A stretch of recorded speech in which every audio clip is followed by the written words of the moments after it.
Ex-deaf people. What was the most underwhelming sound, respective to your expectations? My uncle had been deaf for most of his life. When he finally got cochlear implants, it felt like a miracle for our family. We had spent years imagining what it might be like for him to hear, to experience sound in a way he never had before. The day after his surgery, we went to visit him, and I could immediately tell something was off. He was wandering around the living room, brow furrowed, muttering to himself, hands in the air as if trying to bat away an invisible nuisance. "What's wrong?" I asked, a little worried. He paused and looked at me, eyes wide with a mix of confusion and frustration. "What is that noise?" he said, the pitch of his voice rising with every word. "It's so ugly. I can't. It's constant. I don't know what it is." We all froze, exchanging glances. He had only had the implants for a day, and we knew it would take some time for his brain to interpret the signals, but nothing had prepared us for the panic in his voice. He paced around the room, following the sound as best he could, stopping every few steps to tilt his head and squint. "It's so annoying. Why is it doing that?" Finally, my aunt, who had been quietly observing, pointed toward the wall. "It's the clock," she said gently. He froze, looked at the old, plain wall clock, and blinked. That's it?" he asked incredulously, his hands dropping to his sides. "That little thing? That's making this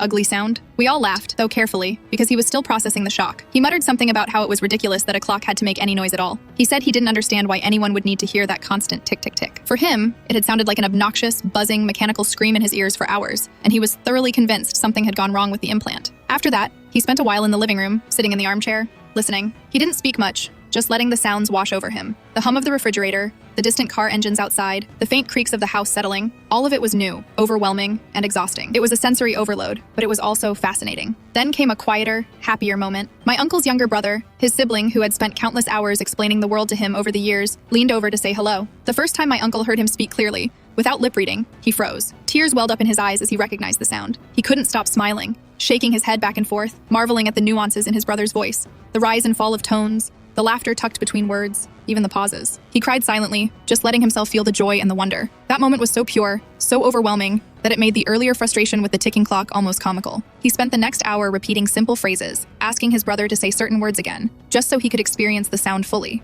Every word was a tiny revelation. Over the following weeks, he learned to identify more sounds: the bark of the neighbor's dog, the kettle boiling in the kitchen, the rustle of leaves in the wind. Some were still underwhelming. He laughed when he realized the vacuum cleaner didn't roar like he imagined, and the microwave beep was far less dramatic than he expected. But the important ones, the meaningful ones, were life-changing. That first day stuck with all of us, though. The clock had seemed like an antagonist, an ugly, unrelenting noise that had consumed his attention. But it was also a reminder of the transition he was going through, the small, confusing steps from silence to hearing. The absurdity of the clock made the moments of true connection, like hearing his brother, shine all the brighter. By the end of that week, he had learned to laugh at the ticking, even placing a small sticker over the clock to soften it. He still occasionally mentioned it, but it had become part of the story, a silly, underwhelming sound that contrasted with the beautiful ones that now filled his life. That day, with the clock and the laughter and the tears, was one I'll never forget.